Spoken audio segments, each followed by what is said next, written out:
प्रिय विद्यार्थियों, आज हम केशवदास के संदर्भ में अध्ययन करेंगे। केशवदास रीतिकाल के रीतिबद्ध काव्यधारा के श्रेष्ठ कवि थे। इनका जन्म संवत 1618 विक्रम को हुआ तथा मृत्यु 1680 में हुई। रीतिकाल के प्रवर्तक आचार्यों में केशव को भी अनेक विद्वान मानते हैं। इसका कारण उनका आचार्य और महाकवि का समर्थ रूप है।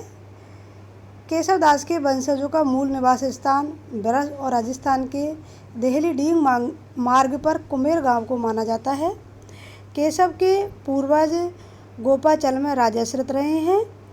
इनके पूर्वजों को राजा रुद्र प्रताप और ओरछा नरेश ने आश्रय दिया था। इनके पूर्वज संस्कृत साहित्य के प्रकांड पंडित थे। इसका उल्लेख स्वयं केशवदास ने अभी कवि प्रिया में किया है। भाषा बोली न जानही जिनके कुल के दास, भाषा कवि भो मंदमती तेहि कुल केशव दास। इन्हें वेदांतवादी मिश्र कहा जाता है। वर्तमान मध्य प्रदेश के अंतर्गत ओरछावासी विप्र कुल में इनका जन्म होते ही अत्यंत प्रसन्नता प्रकट की गई। कवि आचार्य केशवदास को महाराज राम साय के छोटे भाई इंद्रजीत सिंह से राज्य आश्रय प्राप्त हुआ था और जो आजीवन बना रहा। अकबर बादशाह से बड़े हुए झगड़े को आचार्य केशव ने ही अपनी चतुरता से दूर किया। इसलिए केशवदास को महाराजा इंद्रजीत सिंह सदा सम्मान देते थे। उनकी आज्ञा का उल्लंघन ओरछा दरबार में कभी नहीं होता था। इंद्रजीत सिंह के पश्चात राजा वीर सिंह देव ओरछा नरेश बने और उनके राज्यकाल में भी केशवदास का सम्मान बना रहा। इन दोनों राजाओं के अतिरिक्त रामसाय, रतन सेन, अमर सिंह और चंद्रसेन ने भी केशवदास का सदा सम्मान किया। जहाँ तक कि केशवदास के काव्य के संदर्भ में है, केशवदास एक अलंकारवादी कवि थे। उन्होंने अपने काव्य में अलंकार को महत्व दिया। उन्होंने भामह, दंड, उद्भट आदि अलंकार संप्रदाय के प्रधान प्रतिपादकों की परंपरा का ही अनुकरण किया है और आधार ग्रंथ के रूप में काव्यादर्श, अलंकार शेखर, काव्य कल्प, लताव्रती आदि को ग्रहण किया।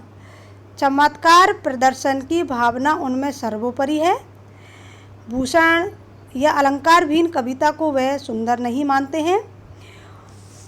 इसलिए उनकी कविता में श्लेष, यमक आदि का आश्रय लेकर उक्ति, वैचित्र, चमत्कार प्रदर्शन की प्रधानता मिलती है। यहाँ तक कि उन्होंने अलंकारों का इतना अधिक प्रयोग किया है कि उनके काव्य को कठिन काव्य के प्रेत की संज्ञा दी जाती है। उन्होंने अनेक कृतियों की रचना की, जैसे रसिक प्रिया, कवि प्रिया, रामचंद्रिका आदि। इनके अतिरिक्त रतन वामनी, विज्ञान गीता, जहांगीर जस चंद्रिका आदि। और इनकी जो रचनाएं हैं वह रीतिकाल को एक महत्वपूर्ण देन है। अब हम इनकी जो व्याख्या है उन पर चर्चा करते हैं। सर्वप्रथम उन्होंने इस व्याख्या में माँ सरस्वती की वंदना की है। जब कोई भी साहित्य रचना की जाती है तो सर्वप्रथम मंगलाचरण दिया जाता है।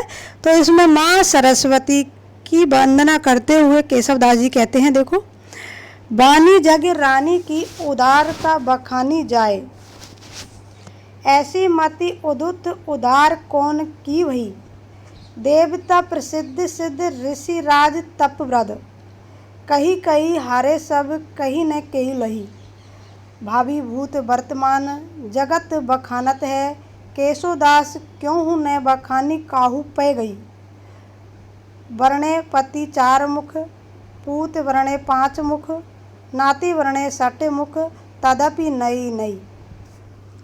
इनकी यह व्याख्या रामचंद्रिका से ली गई है और इसमें महाकवि केशवदास ने वाणी की देवी माँ सरस्वती की वंदना की है। उनकी महिमा का वर्णन किया गया है कि ऐसी बुद्धि किसी के पास नहीं है जो माँ सरस्वती की उदारता का, उनकी महिमा का वर्णन कर सके।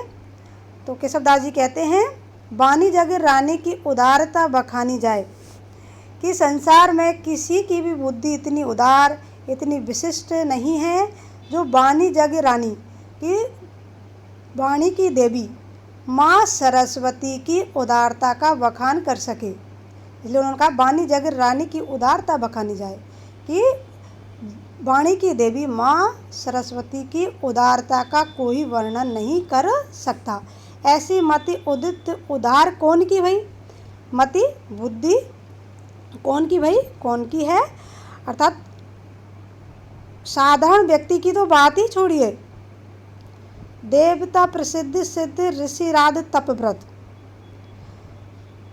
संपूर्ण देवता प्रसिद्ध सिद्धगण ऋषि तपस्वी आदि सभी ने उनकी उदारता का वर्णन करने का प्रयास किया, लेकिन आज तक कोई भी उनकी उदारता का बखान नहीं कर सका। अतीब ख्याति प्रसाद सिद्धगण महर्षि बड़े बड़े तपस्वी भी उनका गुणगान करते हुए थक गए, पर उनसे भी इनकी महिमा का पूरा वर्णन नहीं हो सका।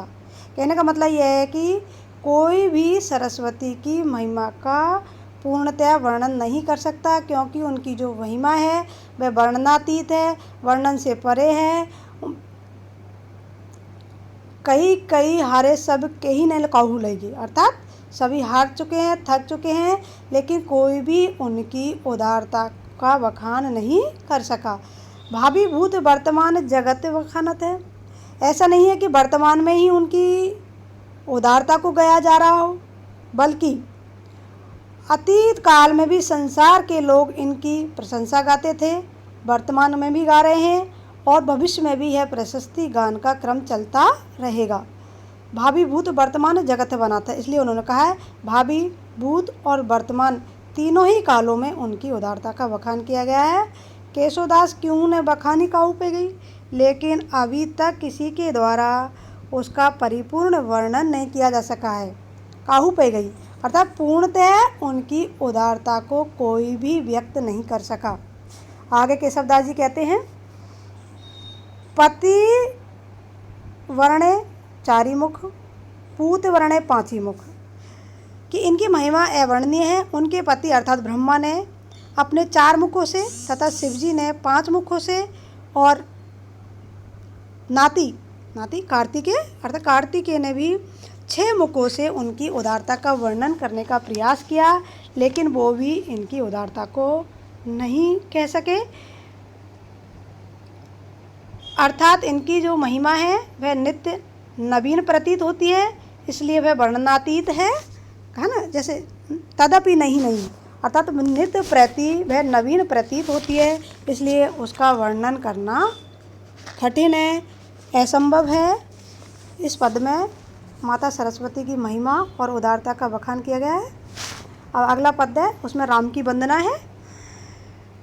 पूरण पुराण अरु पुरुष पुराण परी, पूरण बतावे न बतावे और उक्ति को, दर्शन देत जिन्हें दर्शन समझे न, नेति नेति कहे वेद छड़ी ऑन उक्ति को, जानू ये केशवदास अनुदेन राम राम, रटत रहत न डरप पुनरुक्ति को, रूप देही अणिमाही गुण देही गरिमाही, नाम देही महिमाही भक्ति देही मुक्ति को। इसमें श्री राम की वंदना की गई है। भगवान श्री राम की अनिर्वचनीय महिमा का वर्णन कर कवि ने यह उल्लेखित किया है कि श्री राम की वंदना भी अनेक महापुरुषों ने की, लेकिन वो उन्हें पूर्णतः नहीं समझ पाए। पूरन पुराण अरु पुरुष पुराण परी, श्री राम की महिमा अवर्णनीय है। उनकी कृपा सब तरह की संपदा प्रदान करने वाली है। यह बताते हुए कवि केशवदास जी कहते हैं कि पूरन पुराण कि संपूर्ण पुराण, पूरन पुराण यानी कि संपूर्ण यानी संपूर्ण, पूरन पुराण यानी संपूर्ण पुराण, और पुरुष पुराण, और हमारे जो पुराने पुरुष है अर्थात आप्त पुरुष है वो पूर्ण बतावे, पूर्ण यानी परिपूर्ण, यानी कि श्री राम को वो पूर्ण बतलाते हैं। कहने का मतलब यह है कि हमारे पुराण और हमारे जो आप्त पुरुष है वो श्री राम के संदर्भ में ये कहते हैं कि वह परिपूर्ण परम ब्रह्म है, न बतावे और उक्ति को, और इनके अतिरिक्त वो कुछ नहीं कहते हैं, न बतावे और उक्ति को, अर्थात इनके अतिरिक्त वो और कुछ नहीं कहते हैं। दर्शन देत जिन्हें दर्शन समझे न, कि ऐसे भी श्री राम जिनके स्वरूप को दर्शन शास्त्र के द्वारा भी नहीं समझा गया, अर्थात सांख्य योग वेदांत आदि दर्शन शास्त्र भी उनके स्वरूप को स्पष्ट नहीं कर पाए। वेद भी उनके संदर्भ में नैति नैति कहकर कि ईश्वर का कोई अंत नहीं है, कोई अंत नहीं है, वे अनादि है, अनंत है, ऐसा कहकर मात्र यही संकेत देते हैं कि उनकी महिमा का कोई पार नहीं पा सकता। वे ही श्री राम अपने भक्तों के ऊपर दया करके सहज में ही दर्शन देते हैं, अर्थात जिन श्री राम को दर्शन के द्वारा, वेदों के अध्ययन के द्वारा भी प्राप्त नहीं किया जा सकता, उन्हें सहज भक्ति से प्राप्त किया जा सकता है। आगे कवि केशवदास जी कहते हैं, जानी है केशवदास अनुदिन राम राम रटत न रहत पुनरुक्ति को। उनकी इस अपार महत्ता और भक्त वत्सलता को जानकर कवि कहता है कि मैं रात और दिन राम नाम का रट लगाए रहता हूँ, क्योंकि मैंने इस महत्व को पहचान लिया है कि यदि श्री राम को प्राप्त करना है तो वेदों के अध्ययन की अपेक्षा यदि उनके नाम का जाप किया जाए तो ज़्यादा श्रेष्ठ है। इसीलिए मैं राम राम इस नाम का जाप करता रहता हूँ, और राम राम इसमें बार बार पुनरुक्ति होती है, तो मैं इस दोष से भी नहीं डरता कि लोग मुझे ये कहेंगे कि राम राम की रट लगाते हुए इसकी जो मति है वह मारी गई है, इसकी भी मुझे कोई परवाह नहीं है। मैं बार बार उसी नाम को रटकर पुनरुक्ति कर रहा हूँ। मुझे तो इतना ही विश्वास है कि भगवान श्री राम के स्वरूप का चिंतन रूप देही अणिमाई, अर्थात उनके स्वरूप का जो चिंतन है वह अणिमा नामक सिद्धि को देने वाला है। गुण देही महिमाई, और उनके गुणों का बखान गरिमा नामक सिद्धि को प्रदान करने वाला है। नाम देही महिमाई, और उनका जो नाम श्रवण है वह महिमा नामक सिद्धि को प्रदान करने वाला है। भक्ति देही मुक्ति को, लेकिन सबसे श्रेष्ठ उनकी जो भक्ति है वह सभी सांसारिक बंधनों से हमारी मुक्ति दिलाने वाली है। इसलिए मैं उनके नाम का जाप करता रहता हूँ, उनके नाम की आराधना करता रहता हूँ।